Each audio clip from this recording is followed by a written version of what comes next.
ध्यान की कोई प्रणाली नहीं है। किसी प्रणाली में निहित है कोई विधि जिसका अभ्यास आप इसके पूरा होने पर कुछ उपलब्ध करने के लिए किया करते हैं।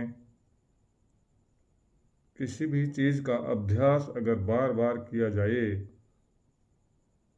तो यह यांत्रिक हो जाता है। क्या ऐसा नहीं होता? एक यांत्रिक मन जिसको उस प्रारूप का अनुसरण करने के लिए, जिसे वह ध्यान कहता है,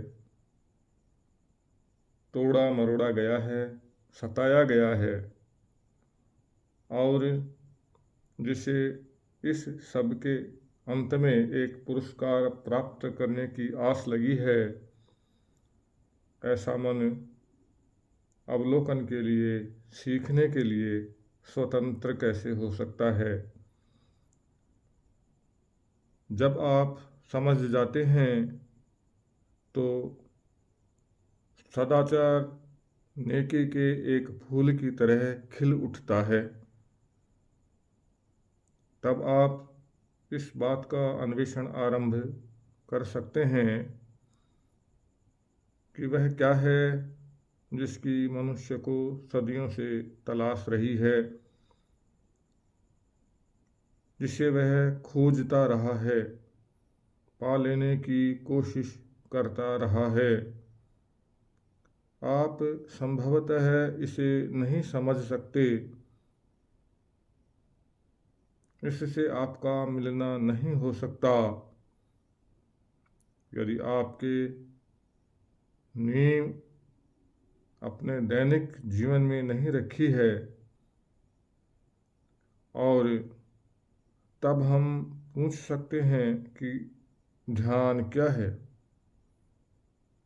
यह नहीं कि ध्यान कैसे करें या ध्यान करने के लिए कौन से कदम उठाएं, अथवा ध्यान करने हेतु किन विधियों या प्रणालियों का अनुसरण किया जाए। सभी प्रणालियाँ, सभी विधियाँ मन को यांत्रिक बनाती हैं। यदि मैं किसी विशेष प्रणाली का अनुगमन करता हूँ, चाहे उसे आपकी कल्पना के महान से महान गुरु ने कितने ही ख्याल से क्यों न बनाया हो, वह प्रणाली, वह विधि मन को यांत्रिक ही बनाएगी।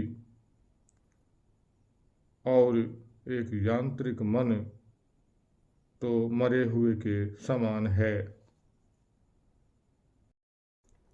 यदि आप समझ सकें कि ध्यान क्या है, तो यह सर्वाधिक असाधारण स्थितियों में से एक है, पर इसे आप संभवतः तब तक नहीं समझ सकते जब तक कि आप जिसे सत्य मान बैठे हैं उसे खोजते रहना, टोहते रहना, चाहते रहना आपके भीतर से विदा नहीं हो जाता।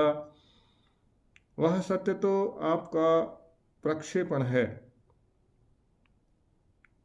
इस तक आप नहीं पहुंच सकते जब तक कि ऐसा न हो गया हो कि आप में किसी भी तरह के अनुभव की मांग बिल्कुल रह ही न गई हो, और आप उस विभ्रम को, उलझाव को, अपने जीवन की अव्यवस्था को समझ रहे हों जिसमें आप रहते हैं। उस अव्यवस्था के अवलोकन से व्यवस्था आती है जिसका कोई बना बनाया नक्शा नहीं होता। जब आपने ऐसा कर लिया हो, जो कि अपने आप में ध्यान ही है, तब हम न केवल यह पूछ सकते हैं कि ध्यान क्या है, बल्कि यह भी कि ध्यान क्या नहीं है, क्योंकि जो मिथ्या है उसके निषेध में ही सत्य होता है। धर्म क्या है? यह अपने पूरे अवधान के साथ अपनी संपूर्ण ऊर्जा को संयुक्त करके उसका पता लगाने हेतु अन्वेषण है। जो पावन है यह उसके समक्ष आना है जो पवित्र है। ऐसा तभी घटित हो सकता है जब विचार के शोर से मुक्ति हो, जब मानसिक आंतरिक रूप से विचार और समय का अंत हो गया हो। संसार में जानकारी का अंत नहीं, यहाँ तो आपको जानकारी के द्वारा कार्य करना होता है। वह जो पवित्र है, जो पावन है, जो सत्य है, तभी विद्यमान होता है जब प्रशांति हो, मौन हो, जब स्वयं मस्तिष्क ने विचार को उसके सही स्थान पर रख दिया हो। उस विराट मौन से ही उसका प्रादुर्भाव होता है जो पावन है। ध्यान कभी भी शरीर का नियंत्रण नहीं है। शरीर संरचना और मन में कोई वास्तविक विभाजन नहीं है।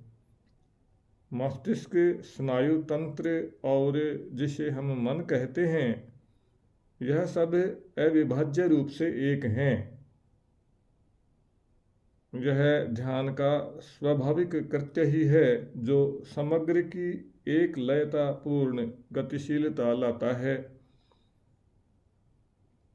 शरीर को मन से विभाजित मानना और बौद्धिक निर्णयों से शरीर को नियंत्रित करना अंतर विरोध को जन्म देता है, जिससे विविध प्रकार के संघर्ष, द्वंद्व और अवरोध उत्पन्न होते हैं।